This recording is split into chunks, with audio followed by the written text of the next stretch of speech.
Ngayong araw, ating pagninilayan ang natatangi at hindi masukat na kalikasan ng Allah subhanahu wa ta'ala na ang kanyang diwa ay lagpas sa lahat ng hangganan, pangangailangan at kakulangan. Si Allah ay higit pa sa anumang maisasalarawan o maiisip ng tao sapagkat ang kanyang mga katangian ay ganap at walang hanggan. Ang pag-unawa sa kanyang pagiging bukod tangi ang nagsisilbing saligan ng tauhid o ang kaisahan na siyang ubod ng ating pananampalataya. Ang sukdulang kasagdalan ng Allah. Si Allah subhanahu wa ta'ala ay walang katulad sa anumang nilikha. Sa Surah Ash-Shura, talata 11, sinabi ng Allah, ليس كمثله شيء وهو السميع البصير. Walang anumang tulad niya at siya ang ganap na nakakarinig, ang ganap na nakakakita. Pinagtitibay ng talatang ito ang pagiging walang kapantay ni Allah. Ang lahat ng nilikha ay nakagapos sa oras, espasyo at pag-asa. Si Allah ay walang hanggan, ganap na malaya at hindi nasasaklaw ng anumang hangganan. Si Allah ay ganap na malaya at walang pangangailangan. Bilang tagapaglikha ng lahat ng umiiral, si Allah ay lubos na self-sufficient o walang anumang kailangan mula kanino man. Samantalang ang lahat ng nilikha ay lubos na nakasalalay sa Kanya. Bawat atomo, bawat paghinga, bawat sandali ay umiiral lamang dahil sa Kanyang kalooban. Sa Surah Al-Ikhlas, ipinahayag, الله الصمد لم يلد ولم يولد ولم يكن له كفوا أحد. Si Allah ang ganap at sapat. Hindi siya nagkaanak o ipinanganak, at walang anumang makakatulad sa Kanya. Si Allah ay nagtataglay ng sarili niyang kaganapan, samantalang lahat ng nilikha ay nangangailangan ng tulong at sustento. Si Allah ay higit sa paggalaw at pagbabago.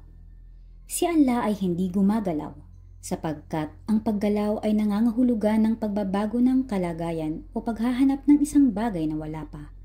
Isang katangian ng mga nilikha. Ang paggalaw ay tanda ng kakulangan at hindi ito maaaring iugnay sa kanyang ganap na kaganapan.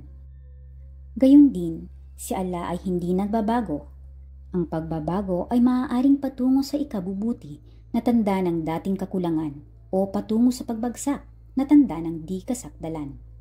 Subalit si Allah ay Al-Kamil, ang ganap na perpekto, na ang kaganapan ay hindi nadaragdagan ni nababawasan. Ang pagbabago ay para lamang sa mga nilikha na tumatanda, umuunlad o humihina. Ngunit si Allah ay walang hanggan at hindi nagbabago. Higit sa anyo at imahinasyon. Walang anyo o hugis na maituturing kay Allah. Ang mga anyo ay may hangganan, samantalang si Allah ay higit sa lahat ng limitasyon. Ang pagtatakda sa kanya ng hugis o imahe ay pagsasakalang sa kanyang diwa sa loob ng hangganan ng paglikha. Anumang pagtatangka na isalarawan siya ay walang saysay, sapagkat ang ating isipan ay nakapaloob lamang sa mga bagay na may hangganan.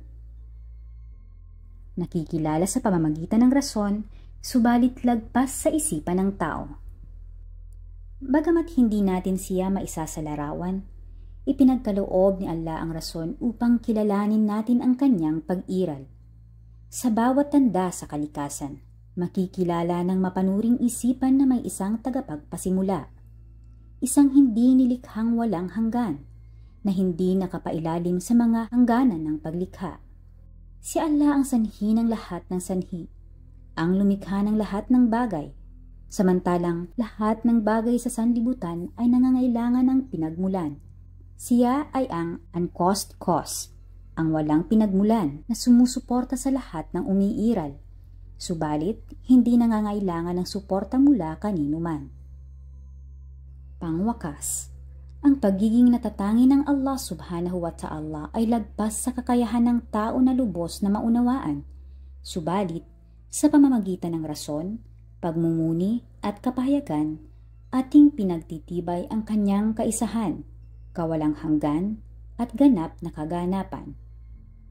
Tayo ay nagpapasakop sa kanyang kaisahan, kinikilala siya bilang lumikha ng lahat.